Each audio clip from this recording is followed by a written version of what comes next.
Greetings, everyone. Trust you are navigating through the pandemic blues. I'm Maurice D. Robertson, Hartford Jazz Society board member, welcoming you to the third edition of this year's 53rd annual Paul Brown Monday Night Jazz Series, live streaming from our Hartford Jazz Society Facebook page from 7 to 8 p.m., now through August 17th. The series is funded by the Edward C. and Auntie Roberts Foundation, and we are here live at the beautiful Trevor Davis Library Studio here in downtown Middletown. Tonight we present the Matt DeChamplain Trio. Joining pianist, composer, bandleader, and educator Matt DeChamplain is guitarist Chris Morrison and ever-ready bassist Matt Dwonszyk. Let's put our hands together wherever you are on the planet and welcome the Matt DeChamplain Trio. Yeah.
Thank you very much. My name is Matt DeChamplain, and as Maurice already said, we have Chris Morrison on the guitar, Matt Dwonszyk on the bass, and this is, I guess, a really long title, Matt DeChamplain's Drummerless Trio Project. Yeah. And the idea behind this is that it's kind of a tribute band of sorts, and we're trying to honor and pay tribute to some of the innovators of this particular unique instrumentation of guitar, bass, and piano. And really quickly, the history of the piano trio, let's call it, kind of started, at least I understand it to have started actually in 1936. The first recording was done by the brilliant pianist Mary Lou Williams. That's right. And Mary Lou, Miss Williams, recorded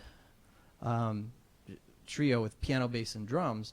On drums was Ben Thigpen, Ed Thigpen's father. This was with Andy Kirk's Clouds of Joy.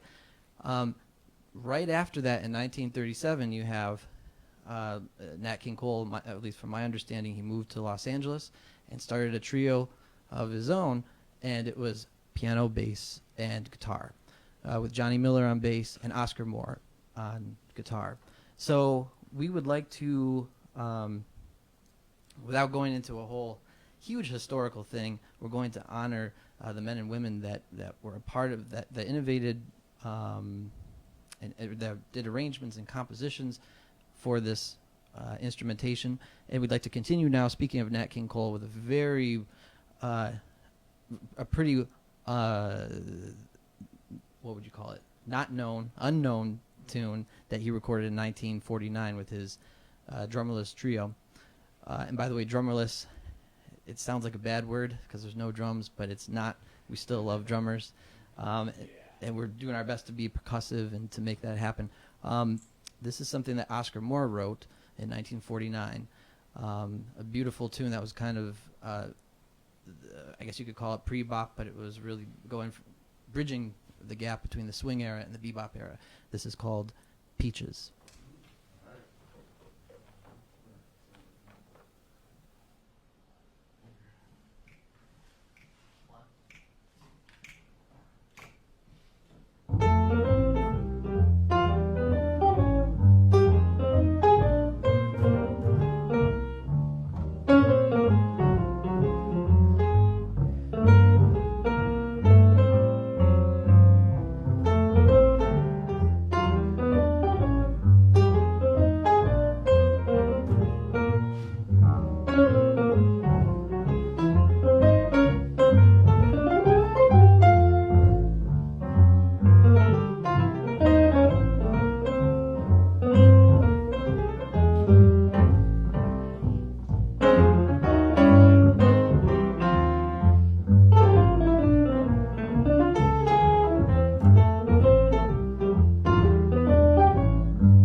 So 1937 was about the year that, actually I might be wrong. There was a pianist by the name of Clarence Prophet that actually recorded with this instrumentation, I believe, in 1936 or 35. I guess I didn't do my research. But fast forward to someone that a lot of folks were influenced, pianists were influenced by Nat King Cole, particularly Red Garland, Ahmad Jamal, but probably the one who took the most from him, a blend of him and Teddy Wilson and other folks, would be the great Oscar Peterson. So we would like to play a composition. This is more than just an arrangement, like the very first tune we did was, but not from me, a great arrangement done by Ray Brown with Monty Alexander, one of my favorite pianists, and Herb Ellis. That was a later arrangement of a great Gershwin standard. But I would like to try and play this great piece by Oscar Peterson that he wrote in about sometime in the 50s, recorded in about 1956 or 57. This is titled Noreen's Nocturne.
So at that same time, you had Oscar Peterson, perhaps one of the most famous drummerless trios during the 1950s.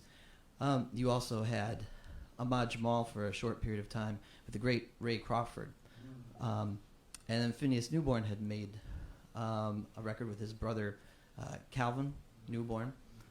And I think there was also something by Lenny Tristano and Vince Guaraldi. We'd like to continue to pay homage to the masterful Phineas Newborn. The piece that we're about to play was written by Ella Fitzgerald and another fantastic pianist, Hank Jones. This is a lesser-known tune. This is, we hope you enjoy, Rough Ridin'.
Thank you.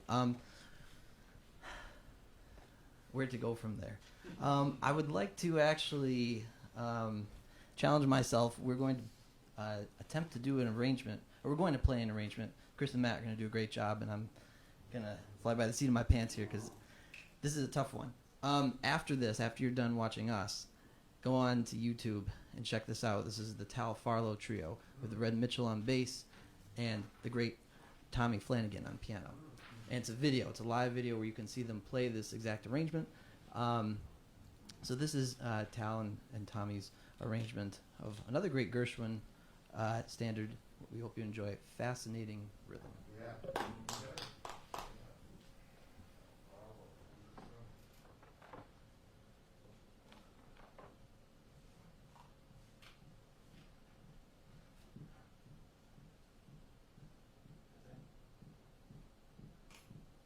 1, 2, 1, 2.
Thank you very much. Give me 1 second here.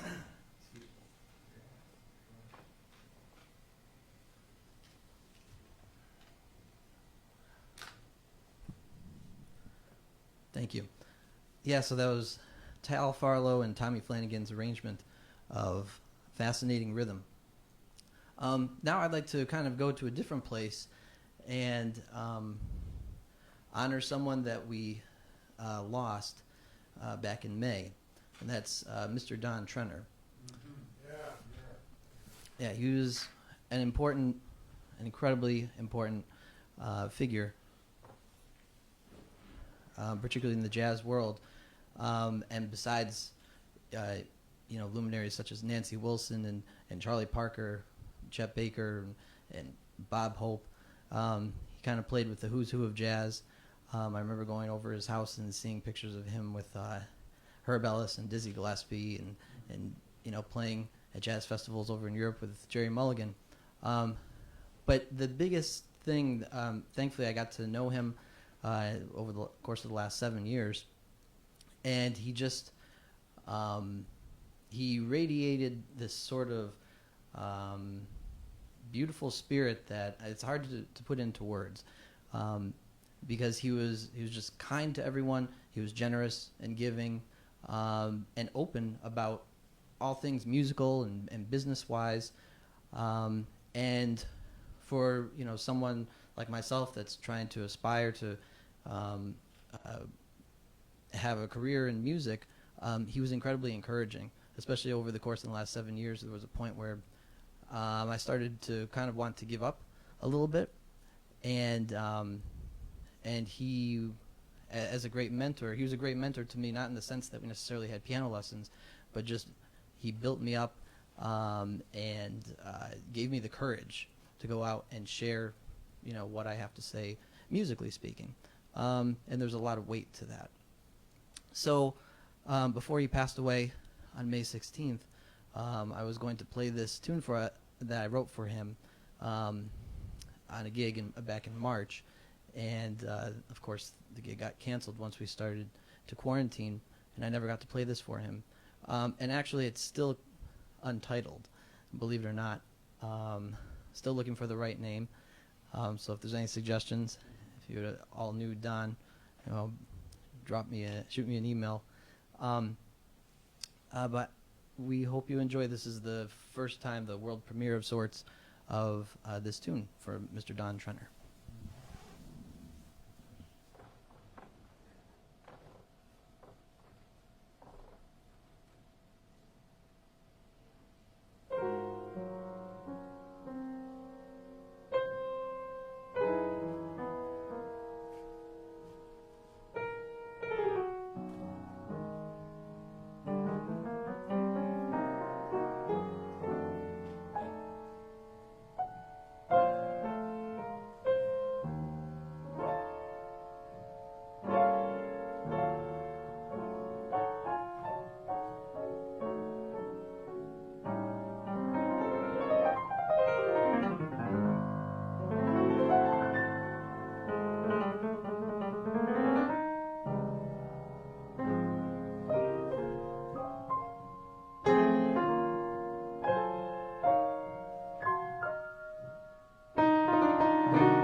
Wasn't that wonderful? Masterfully done, Matt DeChamplain.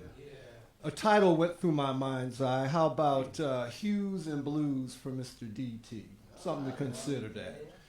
The String Maestros. Put our hands together for Matt Dwonszyk, the bass, Chris Morrison.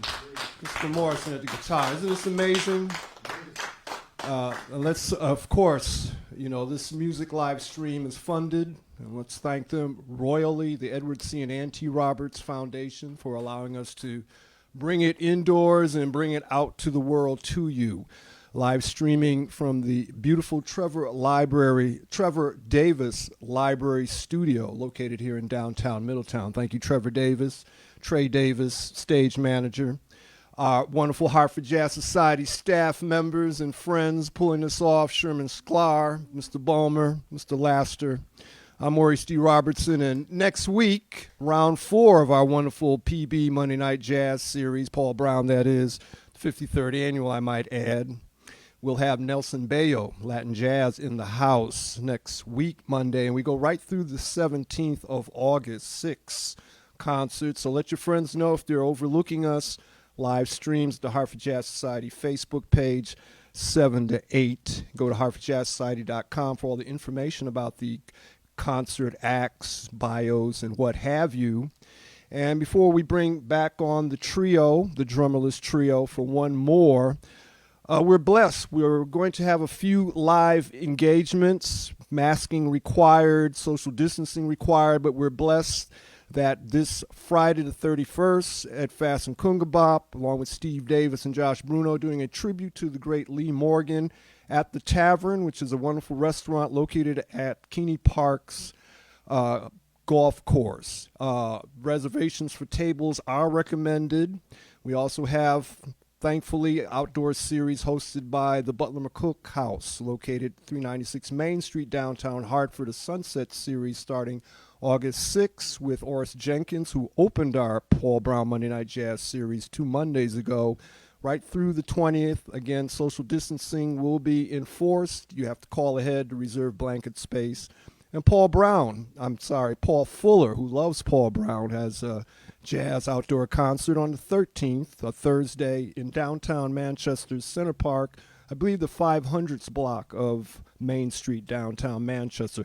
Again, hartfordjazzsociety.com for all the details on area concerts, information, interviews. Celebrating our 60th anniversary this year. We've been doing it. If you dig what we're doing, feel free to donate. I believe we have cups, T-shirts available online as well.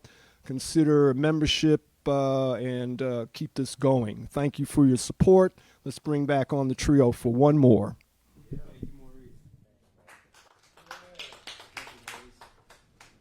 And thank you to the Hartford Jazz Society for making this possible.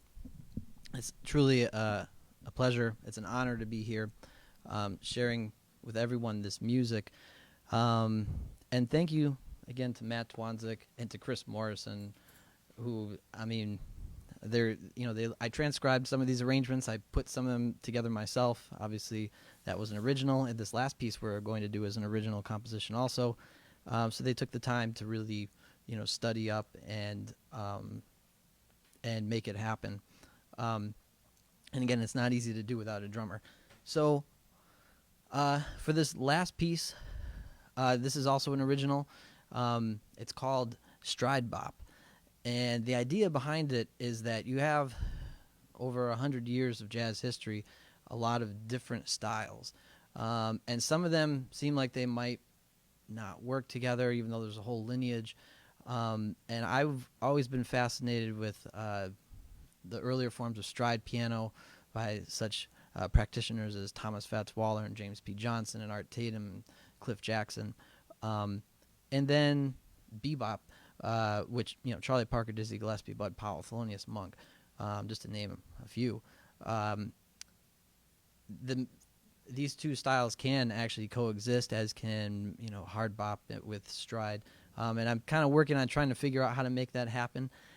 So we're going to see if we can make it happen on this piece, or really it's more dependent on me than anyone else. And I just want to dedicate this one to